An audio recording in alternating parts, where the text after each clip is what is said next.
আসসালামু আলাইকুম রহমতুল্লাহ। ABC learning এর পক্ষ থেকে আপনাদের সকলকে স্বাগত জানাচ্ছি।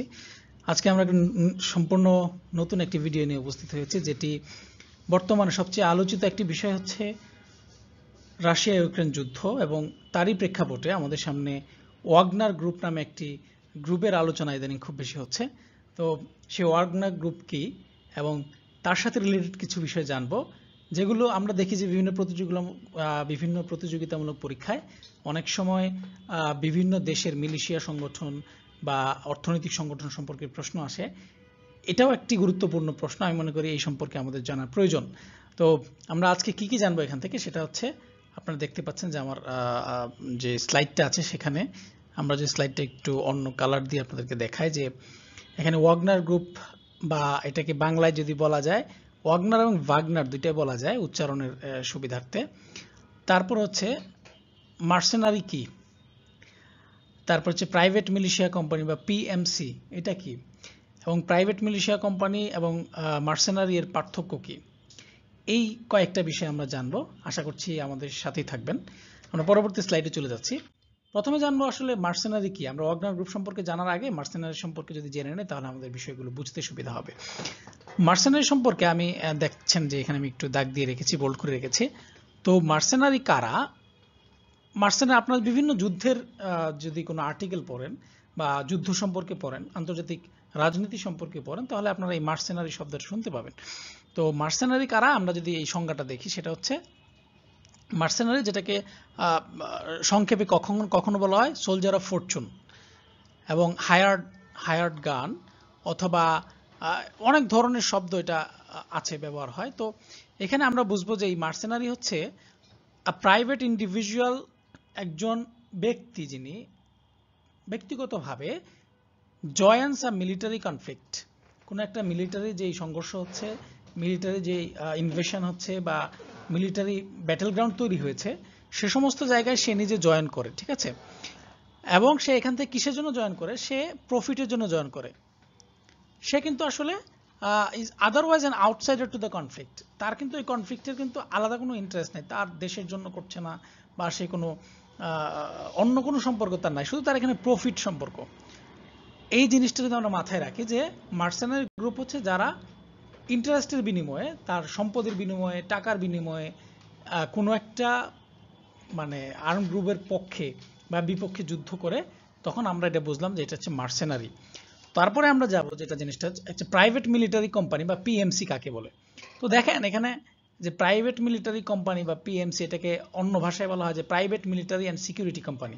তো পরীক্ষাগুলোতে অনেক সময় আমাদের সংক্ষিপ্ত রূপ আসে, যেমন এখন যদি আসে পিএমসি মানে কি, রাজনৈতিক পরিভাষা বা সামরিক পরিভাষা পিএমসি মানে কি, যদি আসে আমাদের বলতে হবে প্রাইভেট মিলিটারি কোম্পানি। এটা হইতে পারে প্রশ্ন, বিভিন্নভাবে প্রশ্ন হইতে হয়, জাস্ট শুধু একটা উদাহরণ বললাম। তো পিএমসিতে বা প্রাইভেট মিলিটারি কোম্পানি, যেটাকে আরেকটি নাম হচ্ছে private military and security company PMSC. তো এটা কি? এখানে আমরা আগের বার যেটা পড়েছিলাম সেটা হচ্ছে ইন্ডিভিজুয়াল, বাট আপনারা নামটা শুনে দেখতেছেন যে এটা এখানে হচ্ছে কোম্পানির কথা আছে। তো এটা হচ্ছে private military company or private military and security company is a private company providing armed combat or security services for financial gain. অর্থাৎ ব্যবসায়িক উদ্দেশ্যে, প্রফিটের উদ্দেশ্যে একটা কোম্পানি যারা হচ্ছে বিভিন্ন ধরনের আর্মড কমব্যাট বা যে সশস্ত্র যুদ্ধে তারা সহযোগিতা করে, সেটা সিকিউরিটি সার্ভিসেস হিসেবে হইতে পারে, অথবা কোনো কনসালটেন্ট হিসেবে থাকতে পারে। সো আমরা পরবর্তীতে প্রাইভেট মিলিটারি কোম্পানি এবং মার্সেনারির মধ্যে পার্থক্য যখন বলবো, সেখানে দেখতে পারবেন যে আসলে এখানে কিছু বেসিক পার্থক্য আছে। তো আমরা বুঝলাম যে প্রাইভেট মিলিটারি কন্ট্রাক্টরসও এদেরকে বলা হয়, বা সিকিউরিটি কন্ট্রাক্টরসও বলা হয়। আমাদের দেশে যেমন ধরেন যে এটিএম বুথগুলোতে বা বিভিন্ন কোনো স্থাপনায় নিরাপত্তা কর্মী থাকে, তো সেরকমই, বাট এটা হচ্ছে ব্যবহার হয় আর্মড ফোর্সেস হিসেবে, ঠিক আছে। তো আমরা তারপরের স্লাইডে চলে যাব, সেখানে হচ্ছে আমরা কি difference between mercenary and private military company. আমরা অনেক সময় প্রায় গুলিয়ে ফেলি এটা, যে মার্সেনারি এবং প্রাইভেট মিলিটারি কোম্পানির মধ্যে এক ধরনের পার্থক্য আছে, সেটা আমাদের মাথায় থাকে না। তো এখানে বেসিক যে পার্থক্যটা, অনেকগুলো পার্থক্য আছে, তার মধ্যে বেসিক যে পার্থক্যটা সেটা নিয়ে যদি আমরা আলোচনা করি, দেখব যে এখানে দেখেন মার্সেনারি যারা, এখানে মার্সেনারি যারা, এদের কিছু বৈশিষ্ট্য হচ্ছে যে বৈধ কোনো আইনের আওতায় থাকে না। মার্সেনারিরা এটা হচ্ছে আপনার ইন্ডিভিজুয়াল, যেহেতু সে কোনো একটা ইন্টারেস্টের সাথে কোনো একটা কন্ট্যাক্ট করে সে জয়েন করে কনফ্লিক্টগুলোতে। আর প্রাইভেট কোম্পানির ক্ষেত্রে প্রথম যে ক্রাইটেরিয়া সেটা হচ্ছে এটা এটা প্রাইভেট কোম্পানি, যেহেতু সেটা একটা দেশের আইন অনুযায়ী চলে, ঠিক আছে। আর এই যে মার্সেনারি যারা, এরা কিন্তু কোনো দেশের আইন অনুযায়ী চলে না। যেহেতু প্রাইভেট মিলিশিয়া কোম্পানি, এটা কোম্পানির কিন্তু একটা রাষ্ট্রের আইনের কাঠামোর মধ্যে থাকতে হয়, এজন্য এটা দেশের আইন অনুযায়ী চলতে হয়। তারপরে তেমন কোনো শক্ত নেতৃত্ব বা কাঠামো নাই, যেহেতু ইন্ডিভিজুয়ালি কাজ করে। আর এই যে প্রাইভেট কোম্পানি, যাদের নির্দিষ্ট একটা কাঠামো আছে, র্যাঙ্ক আছে, ওরা এইভাবে কাজ করে। তারপর জবাবদিহিতার কোনো বিষয় নাই মার্সেনারিদের ক্ষেত্রে, কারণ এটা জবাবদিহিতার আসলে ওইরকম অবস্থা তাদের নাই। কিন্তু যেহেতু একটা কোম্পানি হিসাবে কাজ করে, প্রাইভেট মিলিটারি কোম্পানি, তো তাদের আসলে জবাবদিহিতা করতে হয়, তাদের কিছু নির্দিষ্ট নিয়ম কানুন মেনে চলতে হয়। তো আশা করি বুঝতে পারছেন যে মার্সেনারি কারা আর প্রাইভেট মিলিটারি কোম্পানি কারা। তারপরে এখন আমরা জানবো যে সবচেয়ে গুরুত্বপূর্ণ জিনিস হচ্ছে ওয়াগনার গ্রুপ সম্পর্কে। তো এই যে ওয়াগনার বা বাংলা উচ্চারণ ভাগনার, আপনি যেটাই বলেন না কেন, এই ওয়াগনার গ্রুপ যেটা আসলে মূলত 2014 সালে কাজ শুরু করে, ঠিক আছে। তো এটার যদি আপনার প্রশ্ন আসে এটা কি ধরনের গ্রুপ, এটা হচ্ছে একটা আপনার ভাড়াটে সেনাবাহিনী, আপনারা বলতে পারেন ভাড়াটে সেনাবাহিনী। ধরেন প্রশ্ন আসলো যে ওয়াগনার গ্রুপ এটা কি ধরনের গ্রুপ, একটি রাজনৈতিক, সামাজিক অথবা অর্থনৈতিক, এরকম কিছু আসতে পারে। তো আমাদের বলতে হবে যে রাশিয়া, মানে এটা একটা, মানে কি বলে, এটা সামরিক গ্রুপ। এটা হচ্ছে একটা সামরিক গ্রুপ যেটা রাশিয়া ভিত্তিক, অথবা প্রশ্ন হইতে পারে যে কোন দেশ ভিত্তিক এই গ্রুপটি, ঠিক আছে। তো আমাদের তখন বলতে হবে যে এই গ্রুপটা রাশিয়া ভিত্তিক একটি গ্রুপ। এটা প্রথম যখন শুরু হয় 14 সালে, এর মাত্র সদস্য ছিল 5000-এর মতো। তো এখানে আসলে মূলত কারা, এই গ্রুপটাতে কারা মানে সদস্য হিসেবে আছে, এখানে সদস্য হিসেবে থাকে বিশেষ করে সেনাবাহিনী সাবেক কিছু সদস্য থাকে, যারা অবসর উত্তর, তারা এই বাহিনীতে যুক্ত হয়েছে, অথবা বিশেষভাবে বাইরের বিদেশি গোয়েন্দা সংস্থাগুলোর কিছু প্রতিবেদন অনুযায়ী বলা যায় যে রাশিয়ায় কারাগারে যে সমস্ত বন্দী ছিল, এই সমস্ত বন্দীরা তাদেরকে মুক্ত করে দেওয়া হবে এই শর্তে মূলত এই বাহিনীগুলোতে জয়েন করতে ব্ল্যাকমেইল করা হয়, বা তাদেরকে জয়েন করতে বাধ্য করা হয়, অথবা কখনো কখনো তারা নিজেরা এই শর্তে ওইখানে যায়। তো এই ওয়াগনার বাহিনী কিন্তু এখন আলোচনায় আসলেও আরো আগে থেকেই কাজ করছে। বর্তমান আলোচনায় কেন আসছে? বর্তমান আলোচনায় আসছে গত শনিবারে তারা মস্কোর উদ্দেশ্যে রওনা করে এক ধরনের রিভিল করে আর কি, যে তারা বিদ্রোহ করে রাশিয়ার বিরুদ্ধে। তারপরে যেই আমরা জানি যে এই অবস্থায় একটা কঠিন পরিস্থিতি তৈরি হয়, মিডিয়াগুলো হইচই শুরু করে।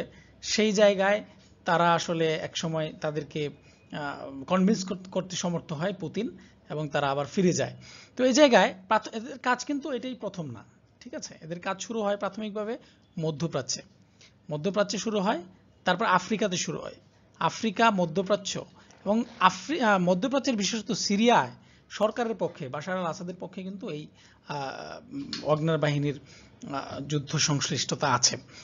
আর যে রাশিয়া যখন ইউক্রেনকে তার সাথে একাত্ম করে ফেলে, সেই সময় কিন্তু একটা গুরুত্বপূর্ণ ভূমিকা পালন করে ওয়াগনার বাহিনী।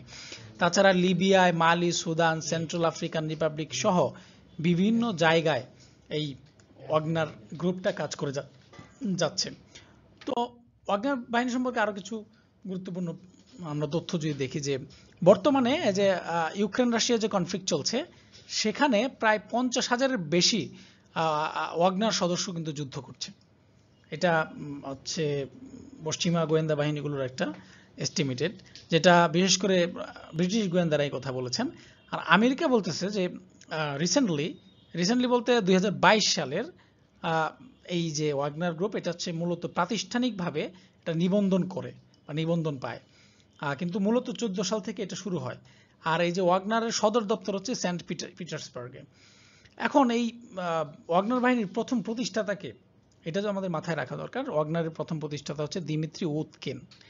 এই দিমিত্রি উতকিন আমি একটু হাইলাইট করে যদি আপনাদেরকে দেখাই, দিমিত্রি উতকিন তিনি হচ্ছেন এই ওয়াগনার গ্রুপের প্রতিষ্ঠাতা, দিমিত্রি উতকিন। আরেকটা গুরুত্বপূর্ণ তথ্য, আপনারা পত্রিকাগুলো পড়লে দেখবেন যে বর্তমানে এই যে রাশিয়ার বিরুদ্ধে যে বিদ্রোহ হয়েছে সেখানে নেতৃত্ব দিয়েছে বর্তমান যে এই ওয়াগনার গ্রুপের যে প্রধান, সেই প্রধানের নাম হচ্ছে, এখানে আপনারা দেখতে পাচ্ছেন, ইয়েভজেনি প্রিগোশিন। ইয়েভজেনি প্রিগোশিন, এই নামটা আপনারা একটু মাথায় রাখতে পারেন, কারণ এটা পরীক্ষা আসার মতো বা কোনো একটা আর্টিকেল লিখতে গেলে আপনার লাগবে। কোনো একটা রিটেন পরীক্ষায় রাশিয়া তারপর হচ্ছে ইউক্রেন যুদ্ধ সম্পর্কে যদি আপনাকে প্রশ্ন করা হয়, আপনি এই যে নামটা লাগবে। তো ইয়েভজেনি প্রিগোশিন, সে মূলত বর্তমানে ওয়াগনার গ্রুপের প্রধান, এবং তাকে একটা উপাধি দেওয়া হয়, সেটা হচ্ছে পুতিন শেফ বা পুতিনের বাবুর্চি বলা হয় তাকে। পুতিনের যে ক্যাটারিং ব্যবসা ছিল, পুতিনের সাথে মিলে সে ক্যাটারিং ব্যবসা করেছিল, বা আরো কিছু বিষয় সামনে আছে। তো এই জন্য বলা হয় পুতিনের বাবুর্চি বা পুতিন শেফ বলা হয় এই ইয়েভজেনি প্রিগোশিনকে। তো আশা